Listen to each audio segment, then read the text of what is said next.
Hi guys, so this is Prent, aka Little Bear, and I just wanted to kind of go live with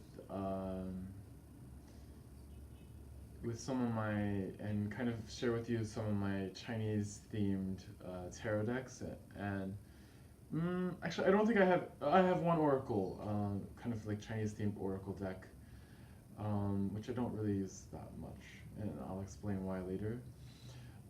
But it's Chinese New Year in China and Vietnam and Korea and um,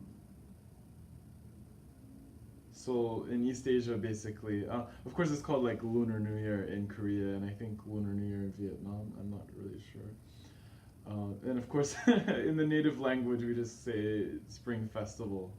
So in China, we don't say Chinese New Year, we just say uh, Spring Festival. And it's kind of like a time for celebration, for families getting together, and um, it's just such a nice time. And of course, I get to get off work as well, so which is always amazing. Um, I I was in a relationship, a long-term relationship, for about 6 years, and during that time, I really loved just every year going with my boyfriend to his family's house and just celebrating the New Year together, eating a lot of good Chinese food. Chinese food is like my favorite food of all time, so it's a good thing that I live in kind of the Chinese speaking area. Um, and it's something I kind of miss. Right now, I'm not really attached to anyone right now, so it's kind of like I kind of miss that whole Chinese New Year experience, which is it's okay.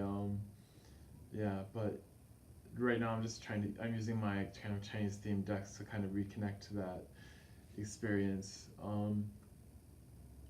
And Anyway, so I just want to share with you some of my decks and give you kind of my thoughts on them. Maybe you're considering buying them and kind of you want to see some of the cards, etc.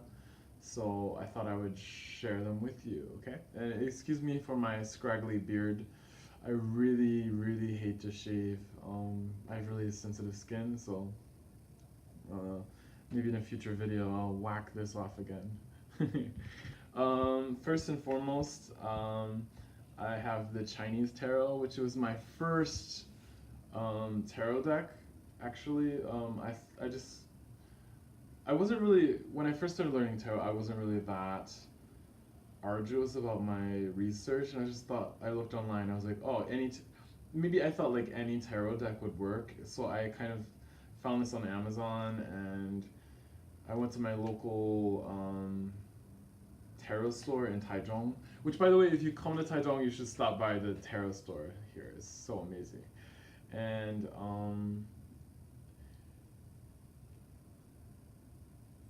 just the artwork I love so much.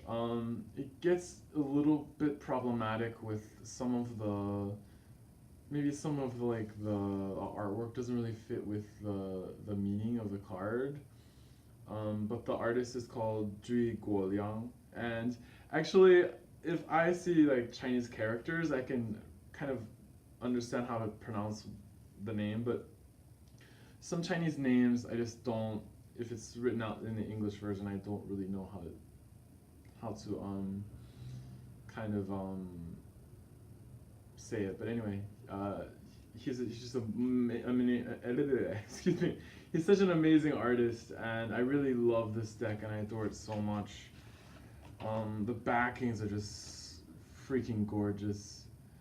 I don't know if you can see that, but it's just, oh my god, like I think my crappy iPad camera doesn't do it any justice. It's just so amazing. I just love it so much.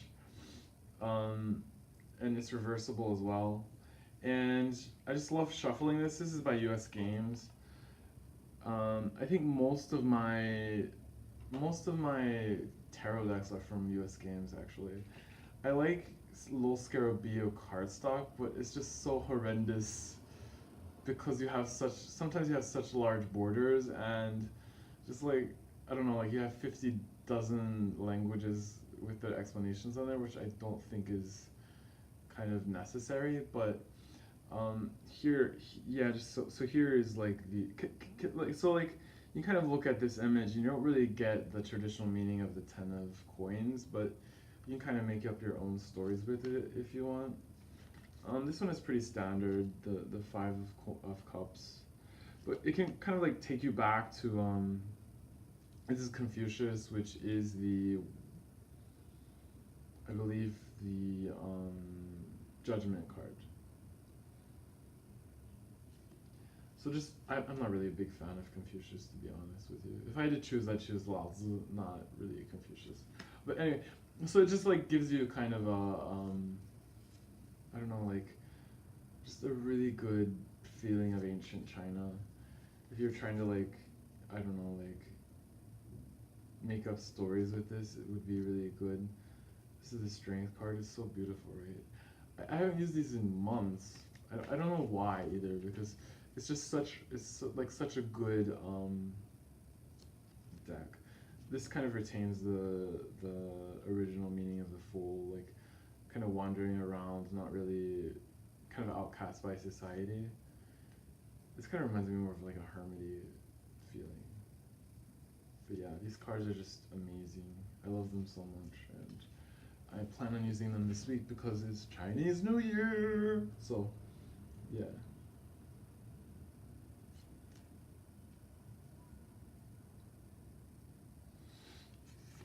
Okay, that was that. The Chinese Tarot deck. I've looked at the China Tarot by I think it was Lowell Scarabeo, and I'm not a big fan, to be honest. I prefer the China Tarot. The next one I got was a purchase. This is out of print, and I'm just gonna say now, get it out of print. But I guess it's not because my name is Print and I have it, so okay. This one is I just want to say right now, like, please don't leave a comment like, oh, you just gave me an out of print deck, da da da. I mean, you can choose not to watch, so I mean, I don't know, like, I feel like a lot of channel creators are really reluctant to show off tarot decks that are out of print. I'm like, well, I don't know, you don't walk into a museum and look at a piece and be like, oh, I can't buy this, so, I mean, I refuse to look at it. It's like, no, I want to show off my collection, and you can still admire it without having it, right? So this is called the Feng Shui Tarot, and Feng Shui, and it's by Peter Connolly and Eileen Connolly, and I think they have a Connolly Tarot out, which I've looked at, and it's like, it's kind of like an, I like the art style, but I feel like it's more of like a kind of a similar feel to the Rider-Waite Smith system, so I'm not really that kind of eager to buy it. Now I will say these cards are pegged as Chinese style feng shui, but they don't really mention Japan at all, and a lot of these cards do have like a Japanese feel to them. I mean, they're gorgeous cards. Even though it's out of print, you could probably find the cards online for pretty cheapish for an out of print deck, but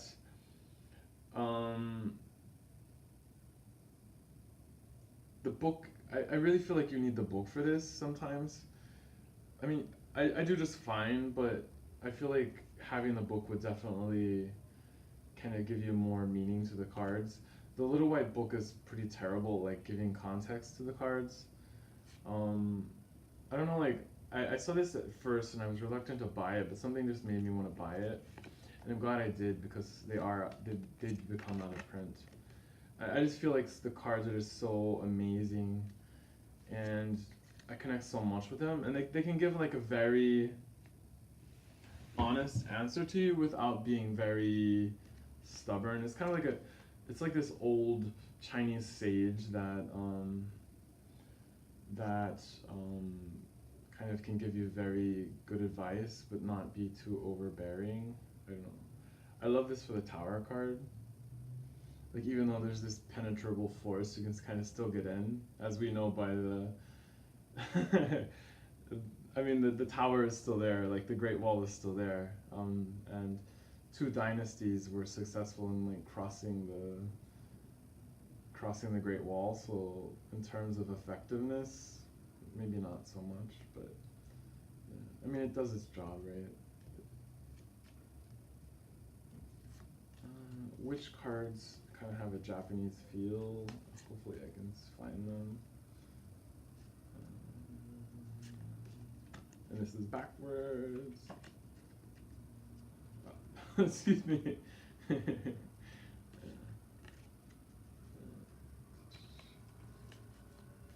Anyway, yeah, I love this.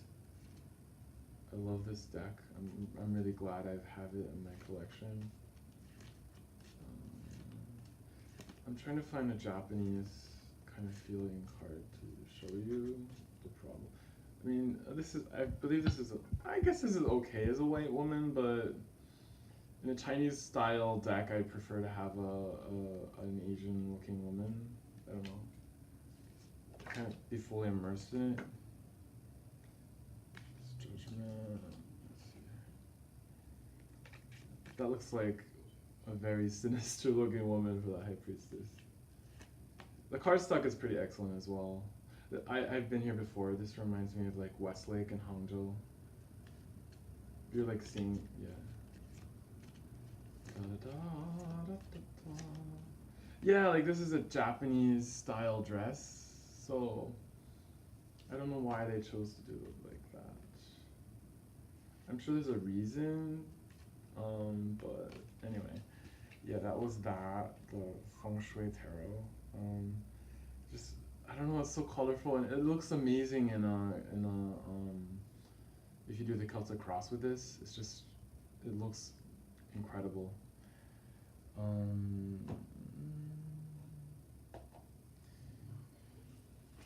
And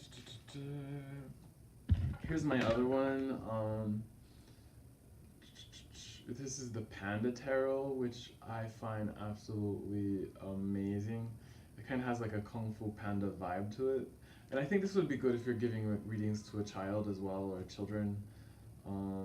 It's just, or for maybe a younger person who's like learning the meanings of the cards.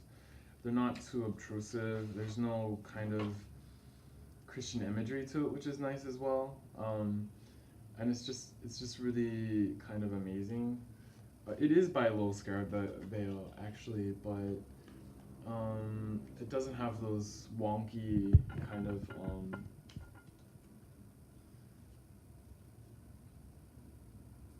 language translations on it. It just has, you know, the symbol for what card it is. Even though this has kind of like an angelic feel to it, it's not really overly Christian feel to it. So I don't know. It's just really, I really connect a lot to it.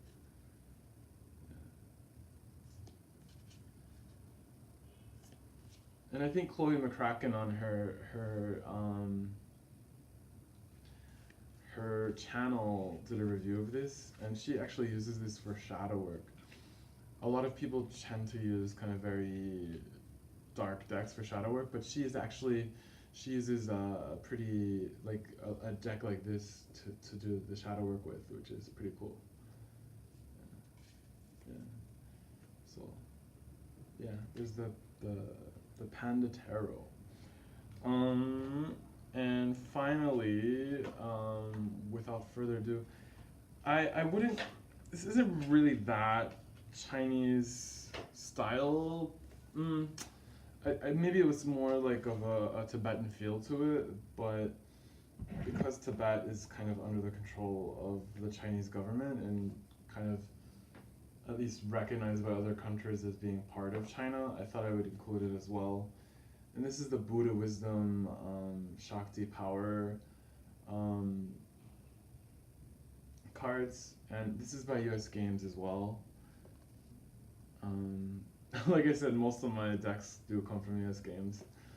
I think the box is really beautiful. That's what caught my eye first, and the back as well kind of explains a lot about the cards. However, I want to say like I don't know, like I felt like the cards were a little bit of a disappointment because I mean you have this lovely book here, but it's just for a person. And even though I've lived in Asia for 10 years, I don't really have a grasp on Buddhism. When I lived in Japan, like, sorry, when I lived in China, the flavor of Buddhism that I generally encountered was Mahayana Buddhism, which was kind of in how to say like more mainstream in Chinese culture. Hello, Sophia. And I feel like um, I don't know, like the people that I encountered mostly used Buddhism mostly like just on certain days. They weren't very religious, but maybe would go to visit temples to pray sometimes. Um, this kind of these cards are more like for those who have more of a general understanding of Buddhism. So, I mean, if you do have kind of an understanding of Tibetan Buddhism, then this will definitely work out to you for you. But for me, they were just a little bit unapproachable. I felt like the cards are pretty amazing looking. Like you can see the backing to the cards, and then this is the front. But I don't know, some of the kind of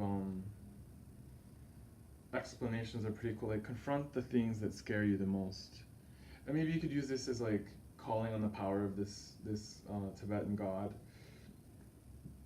for help. But and this one is pretty awesome as well. Like choose positive thoughts that will chase away the devil. That's amazing, right? Um,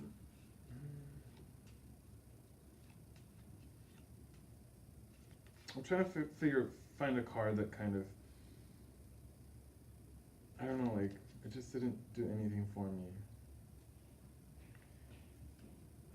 Like this one, I don't know, like, celebrate the creative feminine energy and vitality of life. I don't know, like, just left me scratching my head. Um, Old age brings wisdom and fierce certainty. And I also wish that it would kind of come with a pronunciation guide as well to help us who maybe are the uninitiated to kind of like this one, like cultivating a well-rounded personality brings fearlessness. I don't know, like what can I do with that?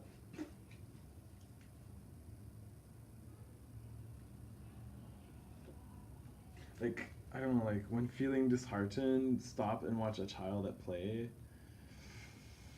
I don't know. Like it's just some of them are really amazing. Like this, call on Ganesh to remove obstacles from your life. That is certainly something I can do. But anyway, not to kind of gripe too much about it. This is really maybe a deck that I'll hold on to, and maybe later on my spiritual path I can use them. But for now, I don't really like them that much. But yeah. Anyway, these were the Buddha Wisdom Shakti Power cards. Anyway, so these were kind of like a couple of my Chinese theme decks that I wanted to share with you. As you can, this is my altar behind me. It's very Chinese inspired. I love like the feng shui, not the feng shui, sorry. I love like the Chinese landscape paintings. It's just amazing. Oh, sorry. One more deck of cards, and then I will end the video. Um, these are available from Tarot Collectibles, and I was inspired to buy them just because I am a student of Chinese history, like modern Chinese history, and I don't know, like I feel connected to it somehow. I don't know if like in a past life I was involved somehow in that during that time period, but these are the Chinese propaganda art tarot cards. Hi Adam. No, I haven't. Just because I don't know. I feel like it's not really. I don't know. Like I feel like as a I don't want to say I feel like as a white person, it's not really something that I can draw on. But I just want to say like it's not something that's kind of part of my culture. So I feel like I would have a harder time to access the I Ching.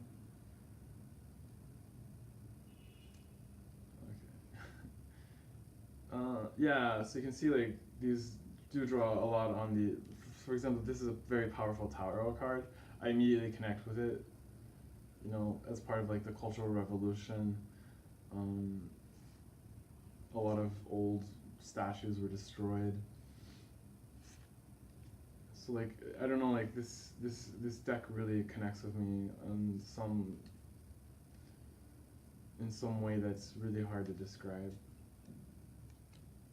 Some of the cards are really unsettling, and kind of you have to really think about it. But should I just turn this upside down? Right, upside right side up. Yeah. So Adam, do you do I Ching? I Ching? Do you I Ching?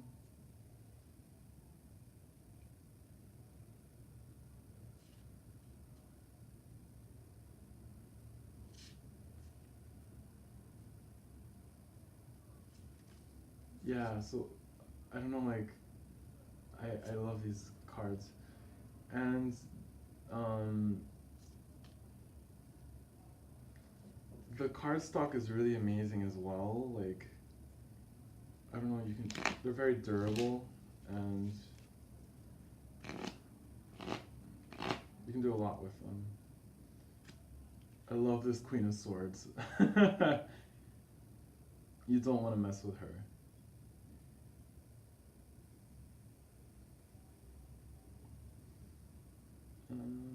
Okay. This is the double card as well. Oh, do you practice I Ching?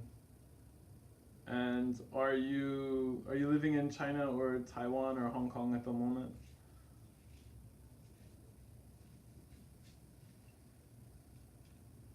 See some more cards. Yeah. It's pretty cool, right? Yeah.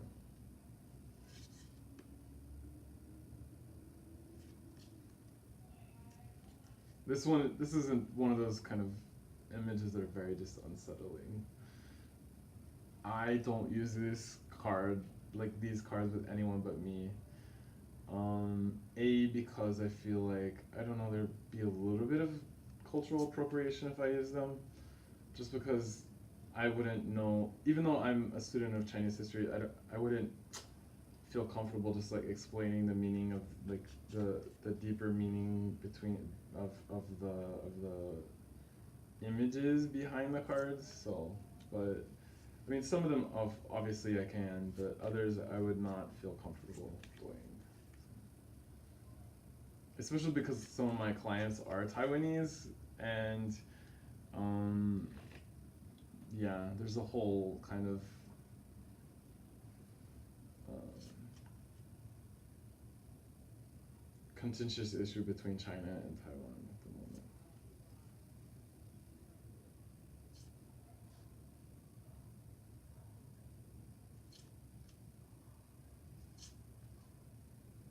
This one is kind of like, I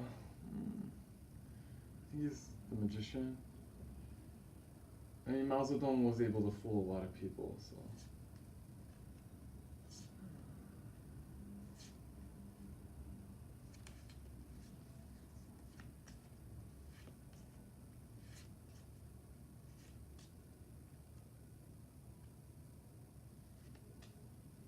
Yeah, this is another one of those unsettling cards, and like, especially with the Four of Coins, it kind of has like a very, I don't know, ominous meaning to it, a deeper meaning of the need to share it, not just hold on to things.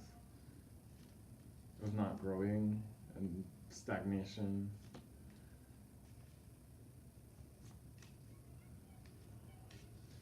Anyway, this is the China or Chinese propaganda art tarot. If you type in tarotcollectibles.com, you can find these on the website. So yeah. Anyway, these were the my Chinese themed decks, and thank you for tuning in. I think like one or two people showed up for live and then quickly left. I don't know why, but yeah. Anyway, hopefully in the future, like I've seen a couple of other people do like live readings where they would kind of do live readings with tarot cards. I might do that later today and see if anyone stops by. But thank you. Anyway, thank you for tuning in, and happy Chinese New Year. Bye bye.